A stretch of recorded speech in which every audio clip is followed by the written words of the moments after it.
What is up, guys? Happy Thanksgiving. Welcome back to another episode of the Fantasy Fellow Show. I'm recording this on Wednesday afternoon, the day before Thanksgiving. We're going to go over all of my fantasy start sit charts in this one. It's our fantasy football preview for week 12.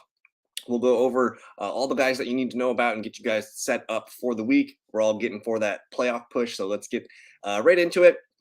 I do want to say I did put the link in the description, and I highly recommend using this chart. What's fun about Thanksgiving week here is we have no teams on bye, so everyone's in action. The chart that I have here on the screen right now, it's taken from DraftKings Sportsbook. I just updated these, so the spreads should be fairly accurate at the moment. But then I take the game total, and I have a function that gives me the team total. So the Buffalo Bills projected to score 31.75 points. Down here, the lowest scoring teams, the Rams projected to score 14.75, the Texans only 16.5, the Saints only 16.75. So I like to use this chart for many things. If you play in a league with defenses, you want to start these defenses: the Kansas City Chiefs, the Dolphins, the Niners, the Broncos, the Jets, Dallas, because their opponents are not projected to score a lot of points. So roll with that. Use the chart as you need to, and let's get into it. The first Thanksgiving game of the day tomorrow morning is going to be Buffalo at Detroit.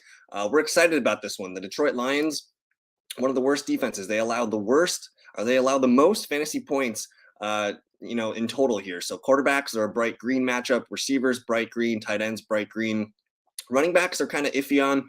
They're kind of middle of the road, I think, on running backs. Let's see where they rank. They rank about average, but either way, we love the Buffalo Bills in this matchup, and they just played in Detroit on Sunday, so they have familiarity over there. It's going to be comfortable. You're starting Josh Allen. I think Devin Singletary is locked into a solid RB2 role going forward. Stephon Diggs, not a question either. I think you want to continue to ride the hot hand with Gabe Davis. He's been pretty consistent the last handful of weeks, so he's looking good as a wide receiver 3. And then same thing with Dawson Knox. Like, he has been, it took him a while to heat up the first month and a half or 2 months. What was not getting much from Dawson Knox, but he's one of the hotter tight ends right now. And basically, if you don't have Travis Kelce or Mark Andrews at tight end, you're fishing for like 8 points per game. So Knox, I do like his matchup against Detroit. And then keep an eye on James Cook. He, with the Nyheim Hines trade, we figured Nyheim would get kind of eased into the offense and find a role, but it hasn't happened in a few games. James Cook's actually getting more work on his plate since the Nyheim Hines trade. So he looked really great. Yeah, I think he had 11 carries for 80-some yards last weekend. So soft matchup against Detroit. Buffalo should be up. Maybe we see the rookie get a little bit more work in this one. And I think if you're playing in deeper leagues, check your waiver wire. He might be available. I know I picked him up in a league or two. Could be a guy that gets more work as the season progresses. I'm open to starting that Buffalo defense. I don't love it. Again, if we use the chart that I mentioned above here, the Lions, so basically the spread, all of the green spreads, that's the team that's projected to win. The Lions are the highest projected, so they have 22.25 points projected. They're the highest projected loser. So they should have points, 54 points implied in this one. So I don't love Buffalo's defense. I think if you have a better pivot or you can pick up the Chiefs, I would do that. But then leave McKenzie, Hines on the bench. We'll see if those guys can do anything. On the Lions side, I think it's pretty straightforward. We kind of know what this offense is going to do. Jared Goff is just a thought in streaming, I guess, not for streaming because everyone's playing this weekend, but I think more so for Superflex leagues. He's fine. Jamal Williams locked into a running back 2+ role right now. He's getting the touchdowns. He's getting all the volume. So we love Jamal Williams. Continue to use Amon-Ra St. Brown. He might have a nice game. And again, because Buffalo is going to put points up on the board, that might make me think Detroit has a chance to put up points in fantasy stats as well. DeAndre Swift, he's been falling into the end zone the last couple games. The usage is not quite there. So to me, he's a low-end RB2 flex play. Let me know if you have questions on Swift. Say no to the Lions defense. And then guys on the bench, I mean, Justin Jackson has been getting more work than DeAndre Swift lately. So keep an eye on him. If anything happens to Jamal or Swift, Jackson might be a guy that we call up on the waiver wire. Otherwise, Raymond, Brock Wright, DJ Chark. I don't think Jameson Williams is going to play in this one. Josh Reynolds not looking good. Try and avoid all these guys and just stick to the studs on both sides of the ball. I'm going to take the Buffalo Bills in this one. They're picked by 9.5. I think Detroit has enough tools to kind of stay in that game and make that make the spread favorable for Detroit. The middle game on Thanksgiving is going to be the New York Giants at the Dallas Cowboys. Interesting game here. Let me see the totals. The Cowboys, the fourth highest projected team this week. They're 10-point favorites at home, projected to score 27, almost 28 points. the Giants, one of the bottom scoring teams in this one. So with that being said, on the Cowboys side, you're starting Dak Prescott. We love him as a top 5, top 10 QB play. Tony Pollard remains a must start. He's the RB2 in your fantasy lineup this week. And I think if you have Ezekiel Elliott, you're hoping he falls into the end zone. And in this game, again, they're 10-point favorites at home. It could happen. He's more of a low-end RB2 flex play for me. Let me know if you have questions on Zeke. You're starting CeeDee Lamb. I think, again, with the state of the tight end world, if you have Dalton Schultz, you're probably starting him. And then I'm not sure what to do with Michael Gallup. He's starting to string together some successful games and have a consistent floor of like 7 to 8 points. And it is a Thanksgiving game, so it's kind of the prime time atmosphere. Maybe Gallup has a breakthrough game. He's yet to have, I think, more than 50 yards in a game. So he's not a high ceiling play. He's just kind of a high floor play at the moment right now. So he's more of a flex. Start that Cowboys defense, and then there's really nobody else on the Cowboys side that we trust. On the Giants side, Daniel Jones he's been pretty hot. He had the great game last weekend, even though the offense didn't put up any points. And they lost to Detroit. He still played well for fantasy. So he's a quarterback too, more of a super flex play. I think if you're streaming him, that's fine. Let me know if you have questions on Daniel Jones. Continue to use Saquon Barkley. He had a bad game last week, but I don't expect that to happen all the time. And then with Wan'Dale Robinson out for the year, Darius Slayton, he's kind of the last man standing. I believe it's 5 out of his last 6 games. He's been over double digits in PPR format. So Slayton, he's a guy that needs to be picked up if you're in 10 or 12 man leagues. He needs to be on your bench, if not a wide receiver 3 flex in this one, because similar to last week where the Giants got behind early, Daniel Jones had to throw the ball a lot. Slayton, he had 10 targets. He could see another 8 to 10 targets in this one. He's a big play guy. I like what he's been doing right now. Say no to that Giants defense, and then keep an eye on Richie James. If he's able to play in this one, he might be like a sneaky DFS play for the slate tomorrow. Breida getting more work lately. No thanks, Kenny Golladay, Lawrence Cager. So we're going to go with the Cowboys in this one.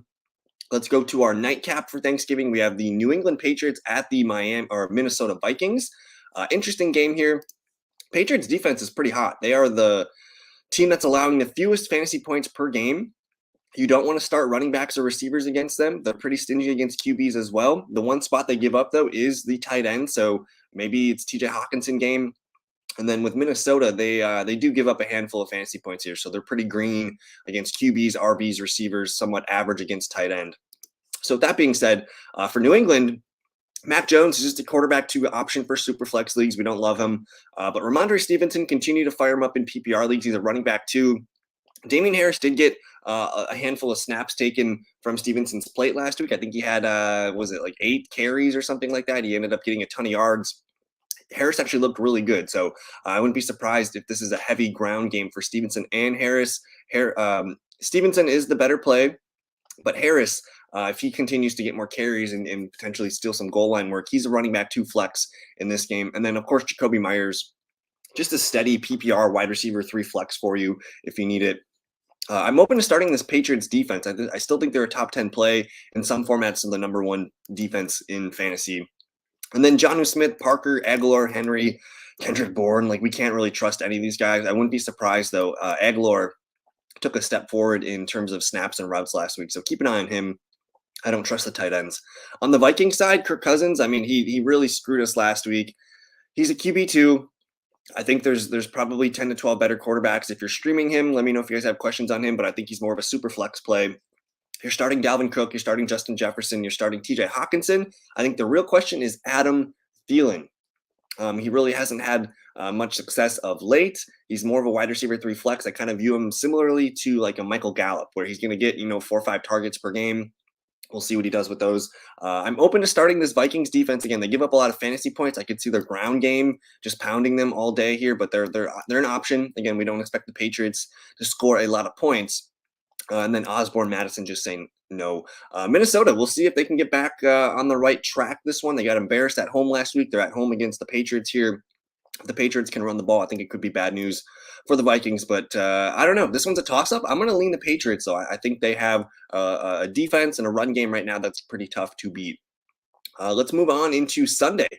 The first game on the slate here is Tampa Bay at Cleveland. In terms of fantasy points allowed, the Buccaneers, one of the better teams. They are pretty red against running backs, slightly red against QB and wide receiver. They do give up tight end points, so maybe Njoku's in their play. And then the Cleveland Browns, man, they're kind of average as well, but you can see the bright green running backs here. They're really bad against running backs. So with that being said, on the Tampa Bay side, Tom Brady, he's a top 10, top 12 QB play. Fire him up. You're starting Mike Evans. You're starting Chris Godwin. And then what do we do about the running backs? We know Rashad White got the start 2 weeks ago in Germany. They had their bye last week, and Leonard Fournette left that game with a hip injury. Not sure if he's going to be 100% in this one here. We'll get more practice reports throughout the week. But either way, I think the pecking order, I should probably put Rashad White higher than Leonard Fournette. He's probably an RB2 play this week. Again, the Browns cannot stop the run. And Leonard Fournette, more of an RB2 flex play. He's kind of like a DeAndre Swift type play where you need him to score a touchdown. I think he's got maybe 6 to 10 PPR points in him. But again, not starting, hip injury. So I'm a little bit nervous about Fournette. Let me know if you have questions there. And then Julio Jones, man, he looked really good in that Germany game on that big catch and run touchdown, and a healthy bye week. Maybe he's a guy that we can rely on in this one. Start that Buccaneers defense, and then we'll leave the tight ends on the bench. They're kind of eating into each other's workload. On the Brown side, Jacoby Brissett was able to light it up on the scoreboard last week, and I think if Tampa Bay is kind of doing what they do on offense and stifling the run, we may see Jacoby Brissett have to open it up. But he's just a QB2 for Superflex. You're starting Nick Chubb. You're starting Amari Cooper. I think at this point, Donovan Peoples-Jones is probably a guy, much like Darius Slayton. I'm willing to put him in my lineup as a wide receiver 3 flex. Pretty strong play. And I mean, I'm sure he's not available in your waiver wire, but double check. Deshaun Watson comes back next week. That could be a lot of fun. And then David Njoku, he kind of got eased into the offense last week. I think he ran like 19 routes on 40-some dropbacks. So less than 50% of the routes. I would expect that to increase this week. And again, we mentioned that Tampa Bay, they do that's a soft spot. They do allow tight end points. So I like Njoku.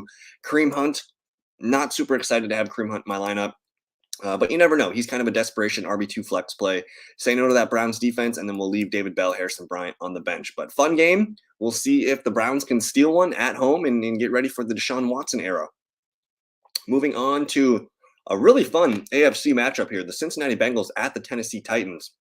I believe Cincinnati's favored to win by about 1.5 points. Let's look at the fantasy points allowed. Tennessee, they give up a lot of points. Very generous to the quarterbacks and the wide receivers, so that favors Joe Burrow, Higgins, Boyd, and maybe Chase. They stifle running backs, though, and average against tight end. On the Bengals side, they're a really good defense. They're red against everything here, so it's not a great matchup for the Titans. I think Derrick Henry is probably the one guy you're using for sure. Tannehill's just a quarterback 2 option for Superflex leagues, but he's a deep Superflex. And then the one guy that we have some confidence in right now is Treylon Burks. He's been back for 2 games. And you know how it goes with rookie receivers. They usually come on late in the season. It looks like he is a guy that they're focusing on in their passing game as the guy that they want to get the ball. So he's had a lot of targets, a lot of catches. He had the breakout game against Green Bay. I like Burks as a wide receiver 3 flex. And then Robert Woods, more of a desperation wide receiver 3 flex. Maybe the Titans defense, they do limit teams. They're a tough defense, but I think the Bengals passing offense might be a little bit too much. Hilliard, Hooper, I know Hooper had the touchdowns last week, but you're risking, getting a 3-point game versus, a touchdown. So he's more of a gamble. On the Bengals side, we're waiting to see on Jamar Chase. I'm going to operate right now as Jamar Chase is 50-50 to play. I think it makes sense for him to not play this week. Give him a week to get ramped up in practice and have him ready to go week 13. So monitor Jamar Chase. If Chase is in or out, it really doesn't change the outlook. If Chase is in, it just ups the outlook of Joe Burrow. And I'll say this: even if Chase plays, I'm not sure what his role is going to be. Is he going to be out there for all the snaps and the routes that he usually is? Is he 100% yet? So he's kind of a question mark at the moment. But anyways, you're starting Joe Burrow. I have Samaje Perine listed here as a running back too. I'm expecting Joe Mixon to rest this week. We've seen with concussions, teams are being more cautious than ever. So don't be surprised if Joe Mixon doesn't practice this week and if he's going to be out. But if he plays, you're going to play Joe Mixon. If not, Samaje Perine's fine. The Titans, though, one of the best run defenses in the league. They are a passing funnel. You want to start quarterbacks and receivers against them. So Perine, kind of a low-end RB2 flex play if he gets the start. T. Higgins is set up for a monster game here. The secondary for the Titans is pretty banged up. Hayden Hurst can be a factor if you need a tight end 1. And then I know Tyler Boyd did not play well, but essentially if Jamar Chase is out, I'll play Tyler Boyd as a wide receiver 3 flex. And then again, with Jamar Chase, I don't have a lot of confidence that he's going to play this week. If he does play, he's a wide receiver 3 flex just because there's too many unknowns to say he's going to play a full game. Maybe the Cincinnati Bengals defense, again, they've been pretty stifling against opponents. They did let the Steelers kind of put up some points though. But either way, I'm excited for this AFC showdown here, and what's going to be very important. Like the Bengals can they get things on track here and kind of throw their name back into the AFC North run of things, and then the Titans trying to keep pace with the Chiefs for a number 1 seed potentially. We'll see. I'm going to take the Bengals at home though. The Houston Texans at the Miami Dolphins. Yuck. I don't blame you if you don't want to start any Texans. I don't blame you. Davis Mills, barely usable as a super flex option. Dameon Pierce, a low end RB2, man. It got ugly real quick. I still think Dameon Pierce is worth a shot. He's had one bad game in the last, basically since his week one performance when he just wasn't on the field. Like he's still going to get volume. I think there's going to be more room to run against Miami than Washington. So he's still got a high floor. I expect him to bounce back a little bit, but we're probably not going to see those ceiling games that we saw earlier in the year. And then if you're if you're picking a Houston receiver, I think Nico Collins is the one that I prefer. But again, I don't blame you if you bench these guys. They're both kind of 8 to 10 point floors at this point, so they're fine wide receiver 3 flexes. But again, there's not really a lot of ceiling here. Say no to the Texans defense, Chris Moore, Jordan Akins, whatever. Start your Dolphins. They're coming off a bye week here. Tua, he's a top 5 QB play. You're starting Jeff Wilson. We know the Texans are the worst team against the running back position. So Jeff Wilson and Raheem Mostert. I think Jeff's like a fringe RB. He's a fringe top 10, top 12 running back. So fire him up for sure. And then Raheem Mostert, if this game gets out of hand, we could see Raheem Mostert kind of, dust it off in the end of the game and get some points. So he's the RB2 flex. You're starting Tyreek, you're starting Jalen Waddle. Start that Miami Dolphins defense. And then if you need a tight end, I suppose Gesicki could be your guy, but I'm going to leave him on the bench. Again, I like the run game. Tyreek Hill, Jalen Waddle, it's going to be rolling. So we'll move on here. That's probably a Dolphins double-digit win. Interesting game here. The Chicago Bears at the New York Jets. I have to update my start-sit charts to remove Zach Wilson. The Jets have finally benched him. Mike White getting the start. So with that in mind, we know Mike White is a running back target man. He loves to pass short, quick passes to his running back. So Mike White, I'm going to list him as a low-end QB2 option in Superflex leagues. Michael Carter, I'm going to move up to an RB2 in PPR formats. And then I still don't know if I trust the receivers, but you could see a boost of value towards Garrett Wilson and Elijah Moore. So I'm going to probably move both those guys into the flex play. I don't know about James Robinson, Denzel Mims, Tyler Conklin yet. We'll wait and see. But I'm hoping that Mike White can provide a little bit of boost to some of these flex players. But for now, Michael Carter is the guy in RB2 in PPR formats, and then maybe Garrett Wilson as your wide receiver 3 flex. Go ahead and start that Jets defense, by the way. I don't think Justin Fields is going to play on the Bears side here. We know he's got the shoulder issue on his non-throwing shoulder. It sounds like he's not going to play. I would be surprised if he does play. This is probably a 1 to 2 week injury here. They do have a bye week coming up as well. So maybe they just, they're not playing for the playoffs or anything. So I think it makes sense for them to be cautious with Justin Fields. So I'm going to probably move him towards doubtful. I'll put their backup in there. I think it's Trevor Siemian. But with that being said, David Montgomery, it's a tough matchup. The Jets pretty stifling against running backs. He's going to be a low end RB2 flex play. And with Trevor Siemian, man, I don't blame you if you just want to avoid Kmet, Darnell Mooney. A lot of questions on the Bears side here. So I'm operating like Justin Fields won't play. I don't blame you guys if you don't want to use any of your Bears pieces. But that Bears defense is startable. I think that's one I'm interested in. But otherwise, let's avoid our Bears, start Michael Carter, and think about Garrett Wilson. We'll go with the Jets. I think the Jets on the road here against Trevor Siemian makes sense to me. The Atlanta Falcons and the Washington Commanders, the red hot Washington Commanders. They have a great matchup of this weekend against the Falcons defense. Falcons allowing a ton of fantasy points here to the quarterback and the running back position, or to the quarterback and the wide receiver position. They do allow a handful of running back points as well, but you want the receivers and the QB in this one. And the Commanders, man, they're tightening up on defense. They are a team that allows quarterback and receiver points, but don't start running backs, don't start tight ends against them. So with that being said, on Washington side, I think Taylor Heinicke is like a fringe QB1, a top 15 QB play this week. Antonio Gibson's the guy. Like, it's his backfield again. He's a running back too, I think, rest of season. Terry McLaurin, this is the best matchup he's going to get the rest of the year. So he's a wide receiver 1 for me. And then Logan Thomas kind of came around. He can be a tight end 1 if you need it. Brian Robinson, just kind of a low end RB2 flex play, more of a desperation play. I expect him to get some volume, upwards of 15 to 20 touches. And if he falls into the end zone, he can make your day. And then Curtis Samuel, he continues to find a way to score touchdowns and just get points with his rushing ability. His targets have been going down, so that does slightly concern me now that Logan Thomas and Jahan Dotson are back. So Curtis Samuel, a little bit more of a gamble as wide receiver 3 flex. Start the Commanders defense, and then we'll leave Jahan on the bench until we see something. On the Falcons side, Mariota, again, we highlighted the Commanders allow quarterback points. So he's a QB2 for Superflex League. He's a solid option. And then with Kyle Pitts out probably for the rest of the season, you're going to rely on Cordell Patterson as a low-end RB2 flex play, and then Drake London. He might see a target boost in this one, so he's a wide receiver 3 flex. But I'm not super inspired. Like, he caught a touchdown last weekend, but that was all he caught. So kind of frustrating. I don't blame you if you guys want to avoid Patterson and London. Again, this Washington defense is coming around.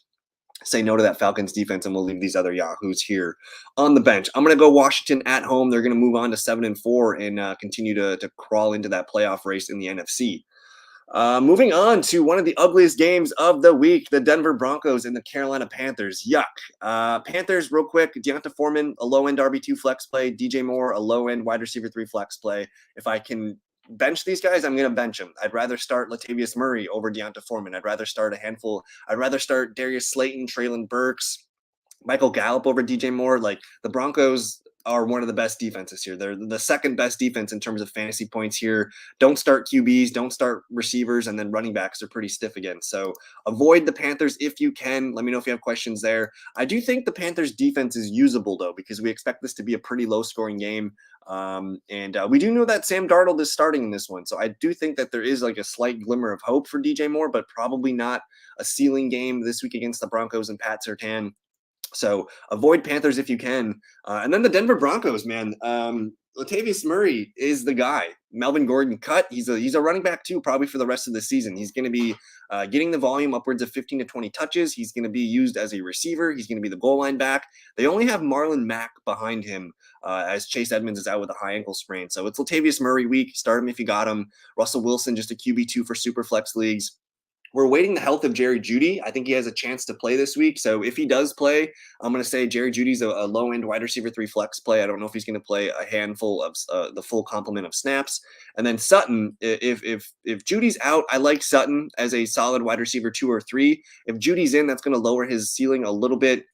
But he has been playing well the last couple games, so I do think Sutton should be in lineups. And then Greg Dulcich continues to be used as a tight end. Like a fringe tight end 1, I would say at this point. And again, if Jerry Jeudy's out, I'll lean into Dulcich. If Jeudy is out, Kendall Hinton can be a wide receiver 3 flex play, more of a desperation play. But with everyone, there's no buys this week, so you're probably not going to be looking at Hinton, maybe not even at Dulcich. Start that Broncos defense, and then that's about it. An ugly, ugly game here. We'll see if the Broncos can get the win. I'm going to take the Broncos. And then let's move on to the final early game here. Baltimore at Jacksonville, a fun game here. We're going to start Lamar Jackson as a QB1, but he's not a top 5 QB1 anymore. He had the first, three games where he balled out like massively. But after losing Rashad Bateman, a couple injuries to Mark Andrews and the running backs, Lamar kind of just a top 10 quarterback at this point. Mark Andrews, yes, you're starting him. I think if I'm starting a receiver for the Ravens, it's Demarcus Robinson. Duvernay's been hard to trust. I don't want to risk a 2 or 3 in my lineup right now. Robinson's kind of the hot hand over there. And then with the running back situation, I don't trust Kenyon Drake. He's a desperation RB2 flex play. Gus Edwards could return this week, which could be a goal line vulture. If I had to start a running back, I prefer not to, but let me know if you have Ravens questions. I'm open to starting the Ravens defense. They're pretty revamped over there and they're looking good. Duvernay likely will leave these guys on the bench. So for the Ravens, it's pretty much Lamar and Mark, maybe DeMarcus if you need someone. On the Jaguars side, Trevor Lawrence can be a top 15 quarterback. He could be a fringe QB1 this week. I think he's going to be fine. ETN, continue to use him. He's a solid, fringe running back one. He's probably a top 15 RB2 though. And then Christian Kirk, I could see him having a busy game with that pass rush, maybe some quick throws to him. He remains a solid wide receiver two, if not a wide receiver one in PPR formats. And then their best outside receiver is Zay Jones. He's more of a desperation wide receiver three flex play. Say no to the Jags defense. And then Evan Ingram, Marvin Jones, I don't really trust them. They're more desperation plays, but we'll keep it simple. It's Lawrence, Etienne, and Kirk, and maybe Zay Jones. Fun game, though. The Jags can kind of get things back on track. They did have the bye last weekend, so maybe they kind of perk up and give Baltimore a run in Jacksonville. The first late game on the slate is the LA Chargers at the Arizona Cardinals. I have Murray listed as a QB1. I don't think he's going to play. We'll see if Colt McCoy plays or if it's Trace McSorley. So I'm going to update these charts after the video. So if you go to the website, they should be updated when you're looking at it. So Murray, I'm going to move him down to doubtful. I'm probably not even going to put McSorley or McCoy as a QB2. So with that being said, I think James Conner is going to be a busy guy. We know the Chargers can't stop the run. So I think Conner is a fringe running back one, but he's probably best as a running back two. So I'm going to actually move him to the RB2 slot. You can use DeAndre Hopkins. He's still a wide receiver one. Marquise Brown should be on track to play here. So I like him quite a bit in this one. As a wide receiver three flex play. I'm going to move Rondale Moore down as well. He's got the hamstring. I don't think he's going to play.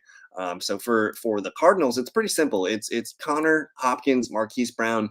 That's about it. And if it is McSorley, that does make me nervous. I think Colt McCoy should be the starter. And we've seen with Colt McCoy that he can keep these guys afloat. Like Connor and Hopkins both had good games. Even Greg Dortch had a good game last week. So there is room for Connor, Hopkins, and Marquise Brown to be fantasy assets this week. Say no to the Cardinals defense. It's one of the worst defenses in the league. I'm going to say no to McBride and Keontae Ingram. Keep an eye on Keontae Ingram. If anything happens to James Conner, we could see the rookie starting down the stretch. On the Chargers side, Justin Herbert looked really good against the Chiefs on Sunday Night Football. So he's back as like a fringe top 5, top 10 QB. You're starting Eckler. I think Keenan Allen, the fact that he got through unscathed, he looked good. He had double-digit points in PPR formats. He's back into a wide receiver 2 setting, and I think his opportunity should grow this week. More snaps, more routes, more targets, all that good stuff. So I love Keenan Allen. And then let's assume Mike Williams is going to be out this week and maybe next week. Josh Palmer needs to stay on rosters. If he's available, go pick him up. He's a wide receiver 3 flex play. I'm open to starting that Chargers defense if it's Colt McCoy or Trace McSorley, but we're going to say no to Mike Williams, no to DeAndre Carter, Isaiah Spiller is the backup running back, and then we're going to watch the health of Gerald Everett at tight end. I suppose if Everett plays, I'm open to him because the Cardinals, man, they're the worst team against tight end. They allow 19.93 points per game to the tight end. They just allowed George Kittle to go nuts. So we'll see about the Chargers tight end, but it's coming up all Chargers here. Expect them to get back on the winning side of things in this one. The Raiders at the Seahawks. Seahawks coming off a bye. The Raiders getting a nice win in Denver. On the Raiders side, I think it's pretty simple. Derek Carr, kind of just like a QB2. He's like a top 15 play in Superflex leagues. If you needed to stream him, I think that's fine. But we love Josh Jacobs. We love Devontae Adams in this one. Foster Moreau can be a low-end tight end one for you. He only had 3 targets last week. 1 for 33 was his output. He caught the touchdown the week before. He's kind of a troubling tight end, but he's got like a 5 to 6 point floor if you need one. And then Mac Hollins is just kind of the only other guy in town. So Mac Hollins is kind of on that Zay Jones, Demarcus Robinson level, where if you just need someone as a wide receiver 3 flex play, I suppose he can help. Say no to the Raiders defense, Abdullah, Keelan Cole, whatever. On the Seahawks side, I mean, Geno Smith, man, let's roll. He's a top 10 QB play this week. You're starting Geno, you're starting Walker, you're starting Metcalf, you're starting Lockett. End of the list for the Seahawks. That defense is startable. I like them coming off a bye week. We know the Raiders struggle on offense every now and then. And then Noah Fant, DJ Dallas, Travis Homer, just say no to these guys. So it's pretty simple. Both sides, we know what they're going to do, and it's kind of fun for fantasy. So let's see if the Seahawks can keep pace with the 49ers in the NFC West. I'm going to go with the Seahawks in this one. The LA Rams at the Kansas City Chiefs. Let's just get the Chiefs out of the way. Patrick Mahomes, yes. Isaiah Pacheco, a running back too this week. Clyde Edwards-Helaire was put on IR earlier today. So he's going to be the guy getting the touches. Good matchup for him. Start Pacheco as a running back too. He's a good play. You're starting Kelsey, no doubt. I think Juju Smith-Schuster is probably going to play. He's a wide receiver 3 flex. And then the start of the week for defenses is probably the Chiefs. Marquez Valdez, Scantling, Kadarius Toney, Sky Moore, Jerick McKinnon. Probably not going to want to start these guys. It's just too unpredictable. Just stick with Kelsey, Juju, Pacheco, and Mahomes, of course.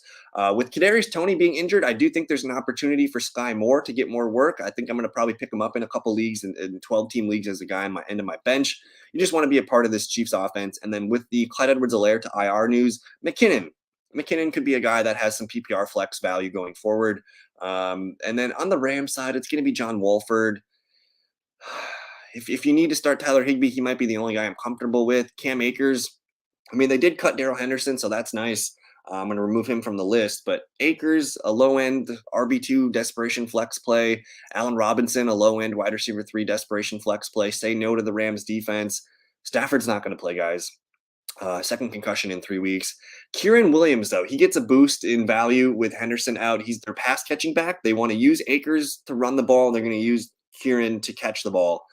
So both guys should be owned in 12-man leagues, and it's going to be ugly for the Rams. I think rest of season we're looking at a dying team here. Probably going to see a lot of Walford, no Cooper Kupp in sight. So Chiefs are going to roll in this one. I think they're 14.5-point favorites. So start your Chiefs.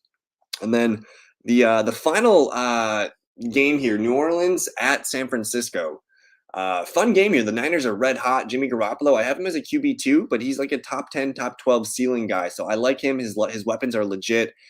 He's a super flex stud. I think if you have him as a QB2 in super flex, you're probably pretty happy. And then start everybody else. McCaffrey, yes. Debo, yes. Ayuk, yes.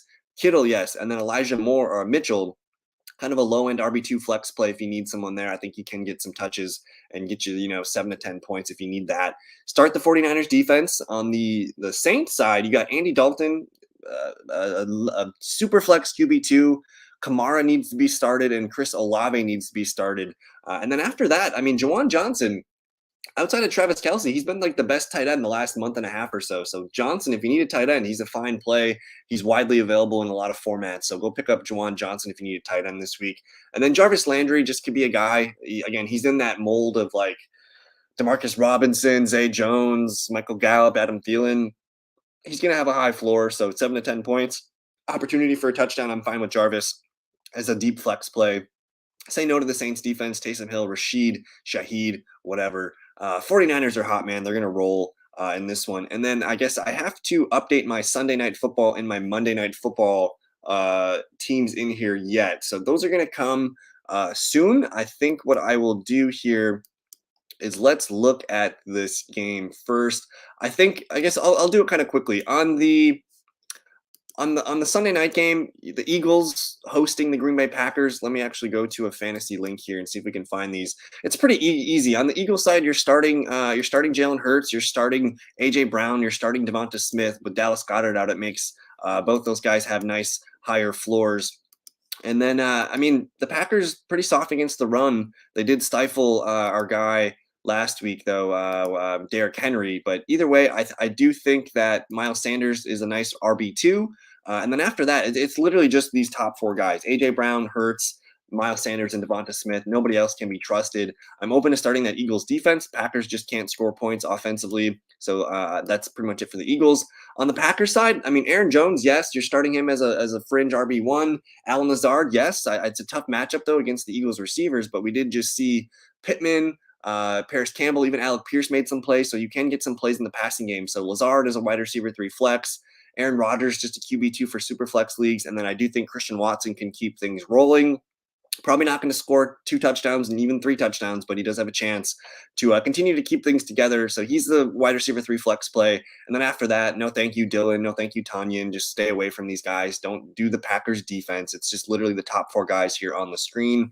And then our Monday night game, I'm trying to remember who the Monday night game is. It's an ugly one. It's the Colts and the Steelers. On the Colts side, it's Jonathan Taylor, Michael Pittman for your starting lineups for sure. And then outside of that, maybe Paris Campbell, wide receiver 3 flex play. I like what Alec Pierce is doing. Deion Jackson's a passing down back now. And then Matt Ryan, just a QB2 for super flex leagues. But Steelers allow a lot of points to the wide receiver position. So I think it's a good week for Pittman, a good week for Campbell, and probably a good week for Matthew Ryan. On the Steelers side, Najee Harris is back. Jalen Warren got hurt. They don't really have a running back too, so Najee Harris needs to be in lineups as a RB2.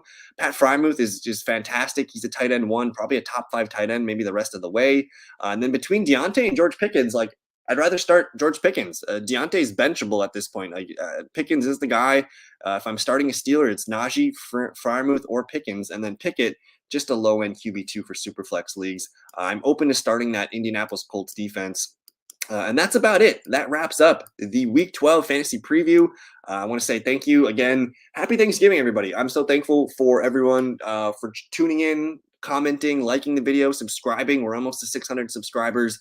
Would love to get to 1,000 at some point here so we can monetize the YouTube. But we're getting there. Either way, again, have a great holiday. Enjoy the games on Thursday, and then I'm probably gonna. If you're watching this, I'm away out of town this weekend. No live stream on Thursday night, no live stream on Saturday night, but I think I can maybe get one in on Sunday morning. So we'll see you guys on Sunday morning. And then, yeah, that's going to do it. Have a good one. Thank you guys. Peace.